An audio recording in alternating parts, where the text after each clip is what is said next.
Hi, I'm John Vorperian, and this is Beyond the Game. Tonight, we're going to tune in to the Sons of American Legion Radio. That's right, Ken Kraetzer is here. He's the executive director of Sons of American Legion Radio, Post 135, White Plains, New York. And believe it or not, there is of course, a veterans content, a sports content, as well as what's going on in Washington content to Sal Radio. So without further ado, I'd like to bring to the show, Ken, welcome to being here on Beyond the Game. Hey John, thank you. It's a pleasure to be with you and talk a little bit about what we've been doing in the past, really about 10, 11 years, building up a media group at an American Legion post, which sounds a little bit unusual, but we're proud to be affiliated with the American Legion, the world's largest veterans organization, and their press association.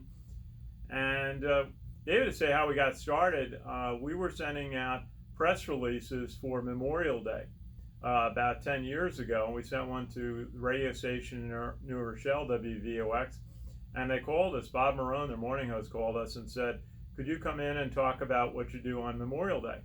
And we did, and he said, call us up and tell us how it went afterwards.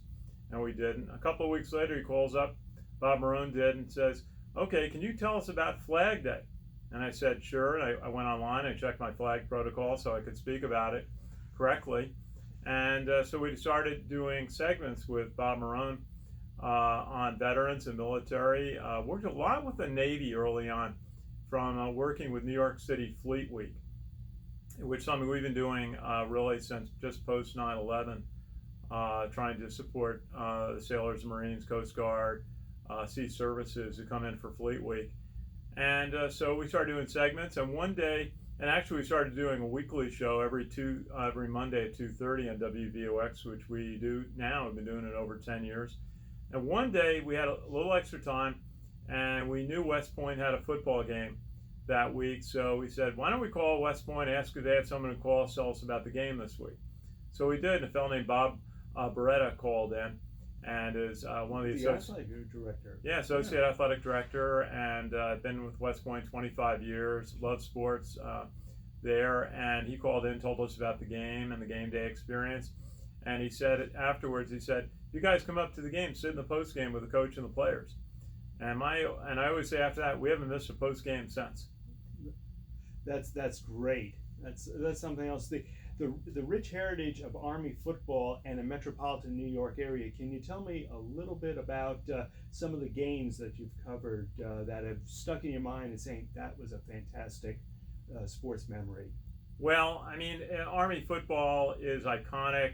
They won 3 national championships. Their rivalry with Notre Dame, some incredible games in college football were played between Army and Navy, played at Yankee Stadium in the 1930s, 1940s, and Army had Heisman Trophy winners back then, including Pete Dawkins in the 1950s.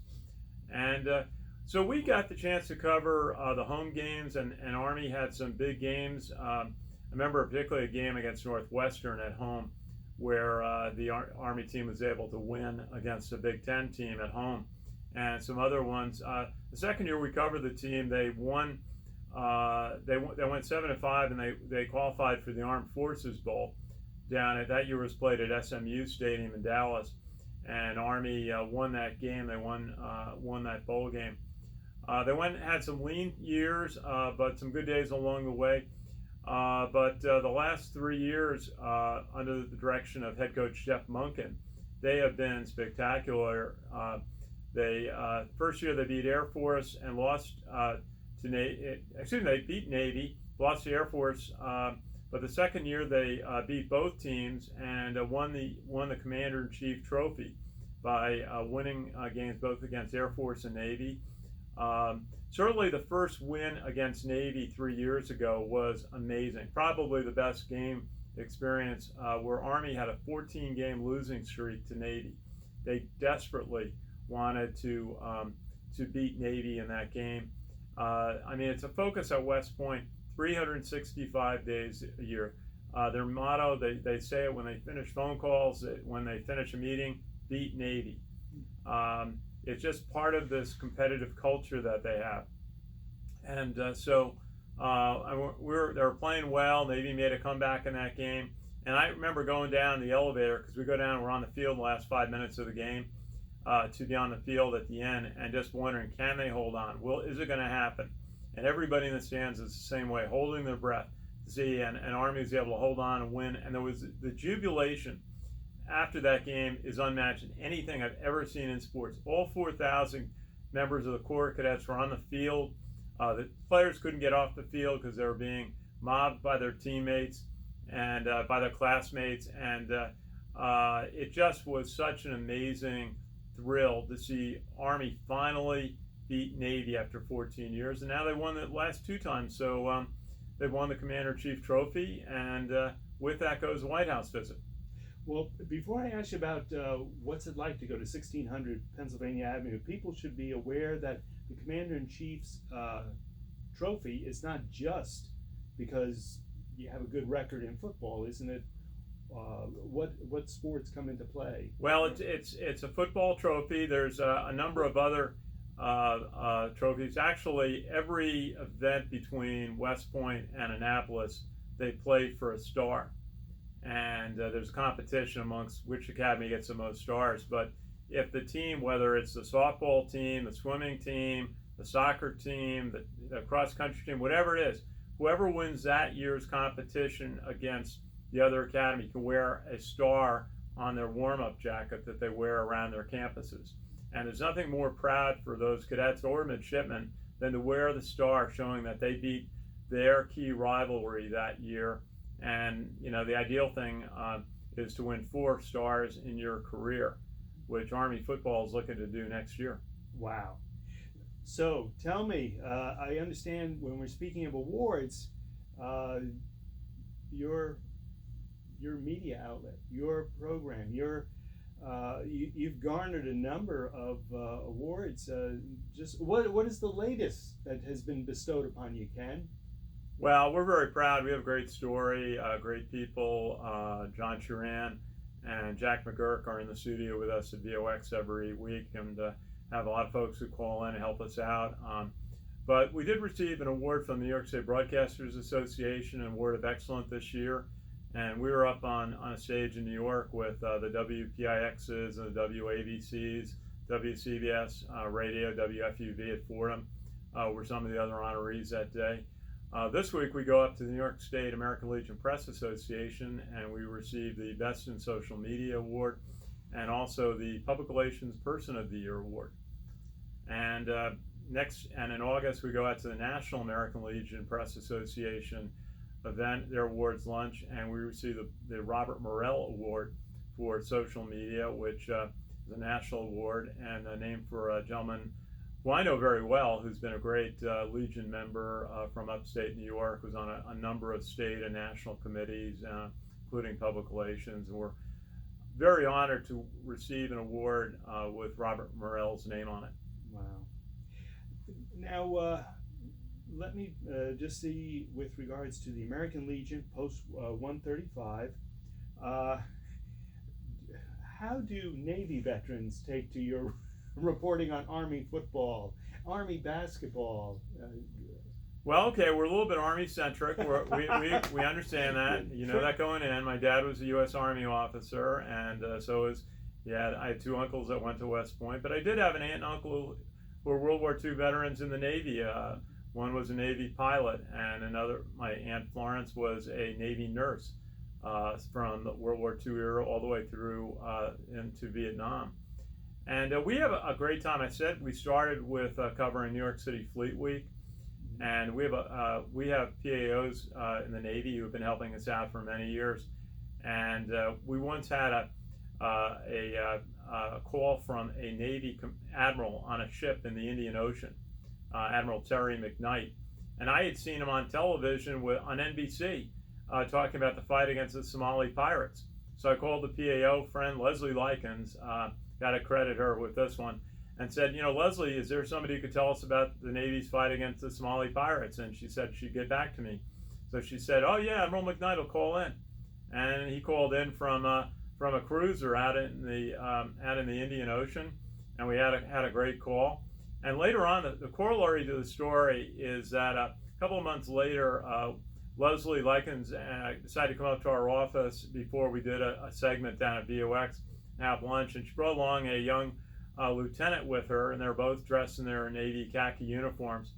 And so she introduced me to Lieutenant Fage, and she said, Lieutenant Fage was a communications officer on that ship who called you from the Indian Ocean.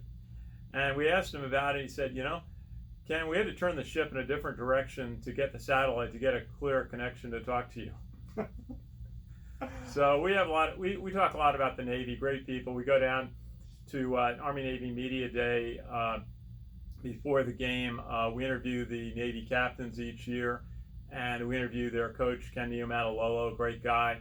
And the funny thing was that they did a show about the Navy football team a few years ago, and it was on a weekly feature.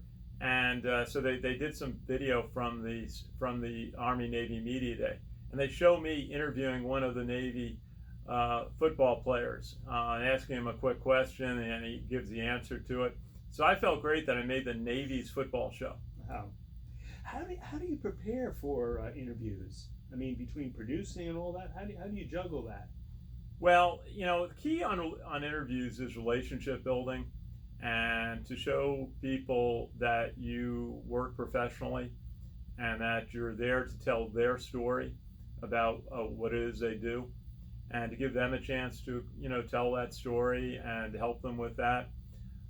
Key is the hardest thing is pronouncing people's names, and John Vorperian kids me about that all the time. But the first thing is make sure you listen to the guests and let them pronounce it, and then listen it, and then say it that way. But to know their bios, it's so easy now with a cell phone. If you meet somebody who you think you can do an interview at an event, let's say, to look up their bio on Wikipedia or another source of their organization, and check their key information, like where they may have gone to school. Like we're always looking, did someone in the military go to West Point or Annapolis? Some of their history and what their job is today.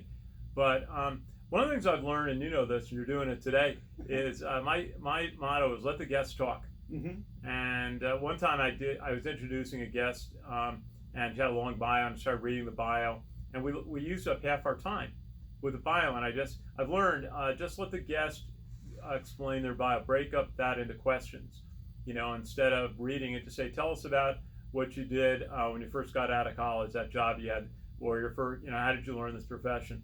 Let them explain some of the steps in their career. Well, I'm going to take a tack from what you just said, and let's highlight some of the opportunities that you've had to chat with people. In particular, let me pull the name of some of the head coaches, and nonetheless, then you had a chance to talk with Coach K, Mike Krzyzewski. Yeah, we had this opportunity a couple of years ago. It was a basketball doubleheader at Madison Square Garden, and St. John's was playing Duke in the first game, and Iona was playing in the second game. We cover Iona very extensively, and they were playing the second game. So it turned out to be the day that Coach K and Duke would be playing for his 1,000th win in college coaching. Mm-hmm. So he beat St. John's, and so he won his 1,000th game. And there was as big a press conference as I've ever been in terms of numbers of people. There must have been 50 reporters, there must have been 30 television cameras taking video on this. And so the press conference starts, and Coach K answers questions, and it was obviously the North Carolina media that had come up for the game, got the first opportunities, and then a couple of New York basketball writers asked questions. And then I kind of had my hand up sort of sheepishly. And then there's one, and they said one question left, and the host, the moderator says, "Yeah, you in the back, what's your question?" And she's looking at me, and I said, "Okay, I got to ask a question." And fortunately, at times you're thinking, what if you get asked, what question are you going to ask? And especially at the end of a press conference, a lot of the obvious questions someone has already asked. So I kind of went back to asking the coach about his days at West Point, and hearing from his classmates this week about what he was preparing to do to win his 1,000th game. And so I managed to get the question out, and that was quite a moment. Wow. Well, let's stay with the Tar Heel State. You also put the microphone in front of Roy Williams. Well, not exactly, but we did cover Iona's trip to the NCAA tournament. Tim Clues and his group, all they do is win. They've been to the NCAA tournament 6 of the last 8 years. And so this year I decided to make the trip out when they played in Columbus, Ohio, to play North Carolina in a Friday night game. Big television audience, big 18,000 people. I was in the second row of the press area. But afterwards, Iona played really well in the first half, had the lead at the half, and then North Carolina just played a tremendous second half, as you might expect. And so afterwards, there weren't a lot of people in the press conference because it was almost midnight by the time the game ended, but I asked a question of the player. One of the players gave a very gracious answer, and then I asked Coach Williams a question, and he was very gracious in his answer. But it's really a thrill to be able to talk to someone who operates at the highest level of a profession, as Roy Williams has done, at Kansas and North Carolina. So it was a neat opportunity, neat moment. Yeah, it's tough as a media personality like yourself, and something I've experienced on this show is when you're talking with someone and let's say your emotions may kick in. I mean, I did an interview with the reporter who handled the Mike Vick dogs story, and I'm just curious, has there ever been a time where you just felt maybe your emotions are running with you as you're doing an interview or as you're gathering news? Well, the toughest situation is talking to injured veterans, veterans who have obvious injuries, have been through amputations. We interviewed a Marine at a USO event about 10 years ago. It was one of my first events covering, and this Marine, he was dressed in his dress uniform, but it was obvious that he had been through a tremendous amount. And I didn't really know how to ask questions of him other than very basic. And I learned just to do that. Bob Marone from WVOX told me in a situation like that, ask them what happened to them. Because most of the time a veteran will explain what his circumstance was, where he might have been hurt, what happened. We've done that with a couple of West Point former players who have been injured in battles. It was a terrible time with the war in Iraq when the roadside bombs were taking a devastating toll of American military, and a couple of West Point guys got badly hurt. And I remember talking to one of them, and you just talk to them, and again, ask them what happened, and then and ask them about their recovery. What have been the keys to your recovery, and what helps in all of this is being through more and more situations that you learn how to handle the more serious situations. And about asking questions, I kind of find you learn by repetition, by practicing your craft and realizing everybody's got a story. And frankly, you talk about asking Roy Williams, you're going to ask the same question of a high school coach. Mm-hmm. About what happened in the game. Well, what'd you do to improve the defense in the second half, coach? The same question you ask a high school coach, you ask college coach, you ask a professional coach. But it's being able to identify the key question to ask. But it's the same question at every level, but you learn the profession by covering high school games and small college games, and then all of a sudden you get the chance to be on the big stage like I was, with Roy Williams and Coach K, and you can handle it. Now, you've mentioned WVOX radio. Let's just turn to some of the digital avenues that you have jumped into, which is Facebook. Yeah, well, what we kind of see, when you're an American Legion post and you're doing a media program, you got to use everything available. I have to tell you a quick story. We cover the New York Yankees Military Appreciation Day. We're out there Saturday talking to their guests, and we really appreciate being able to do that. But 2 years ago, I was doing that, and they let us to sit in the post-game press conference. And I don't really ask questions because I'm only there one day, but I usually tape the press conference. Mm-hmm. And so one of the Yankee officials comes up to me afterwards and says, "Ken, you're a radio guy. Why are you videotaping the press conference?" And I said, "Well, every every radio station's got a Facebook page, and video and Facebook are just made for each other. So what we've done is we're producing content. We want to put the content out in as many directions as we can to get maximum audience. We have to manufacture an audience. So, we put our videos up on YouTube, and then we put them on Facebook, and we put them on, depending on the content.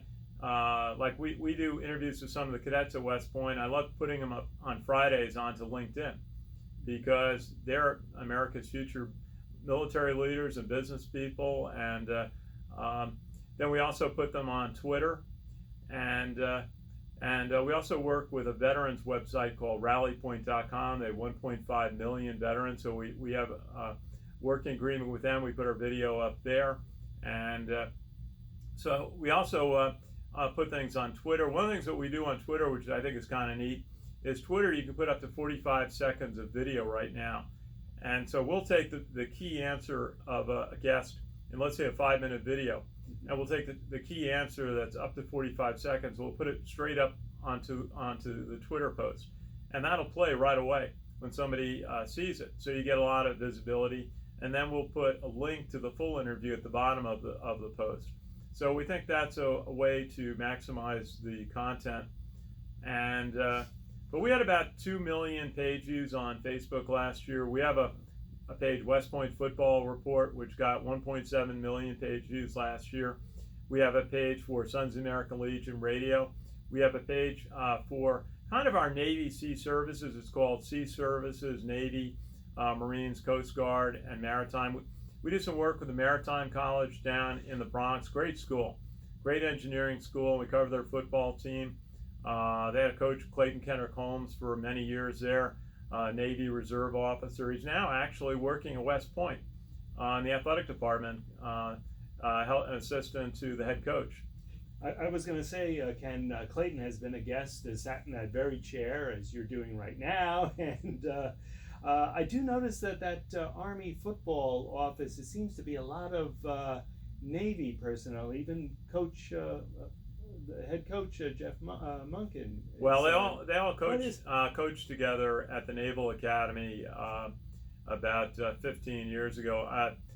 Coach Jeff Monken and the Navy coach Kenny Amadalolo played together at the University of Hawaii, and then they were assistant coaches at a couple of schools together, and they were always best friends. And in that business, everybody's talking with each other about what's happening.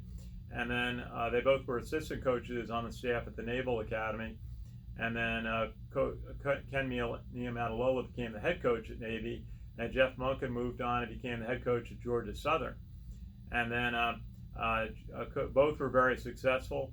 And when Army needed a new coach, they looked to Jeff Monken to come aboard. And they are two of the best friends, but they want to beat each other so badly on game day, you don't know it.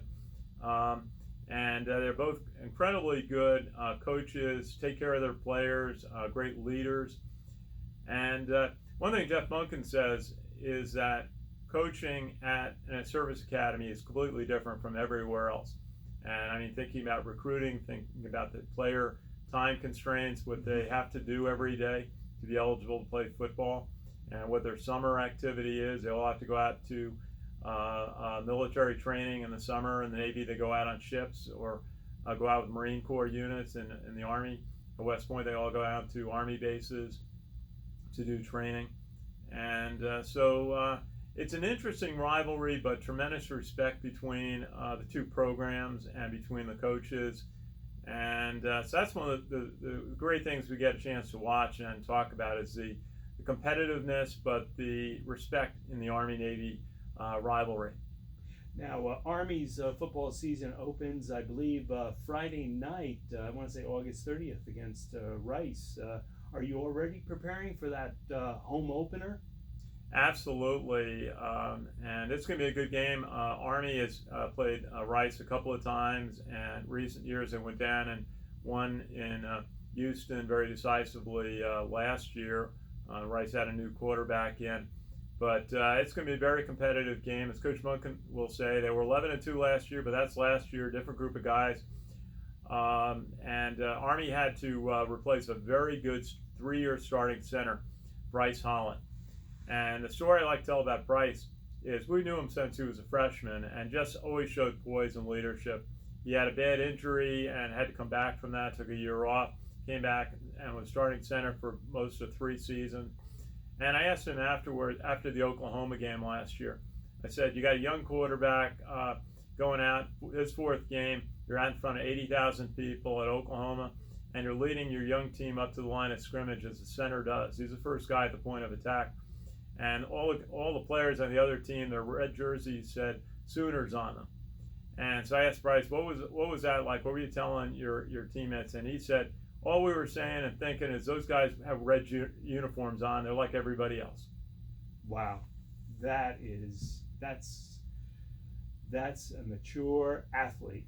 That speaks volumes. And Bryce is going to be a great Army officer. He always said he was looking forward to being an Army officer. And Army's got to replace their defensive line, a couple of linebackers, but they have a terrific linebacker named Cole Christensen, who's a second-year captain, great player, and they've got some very good defensive backs. And I think that the nucleus on defense is strong. So I think they're going to be very competitive. The challenge is week 2, and although no one at West Point will say they're focusing on week 2, but week 2 they go out to the Big House. They go out to Michigan. They're going to play in front of 108,000 people, and nobody's going to take them lightly, like maybe it might have happened last year. Michigan has been watching the Army game films, trying to figure out how to stop the Army offense, the Army option, and Army's got their returning quarterback, Kelvin Hopkins, great young man. Had 1,000 yards running, 1,000 yards passing, and tremendous poise. He's a philosophy major and great at ball handling. So I think it's going to be an interesting game. Well, Ken Kraetzer, I want to thank you for taking us beyond the game, and certainly the Big House is going to hear about Sons of American Legion Radio, and hope you get out there to cover that. We'll be there, and it's going to be something, but it's always about the players and the coach, and the players and the Corps cadets who are at the game. We love filming the alma mater they sing after each game. Well, thanks ever so much, and this is John Vorperian saying thank you for sharing this time. Take care, and see you soon. Bye-bye for now.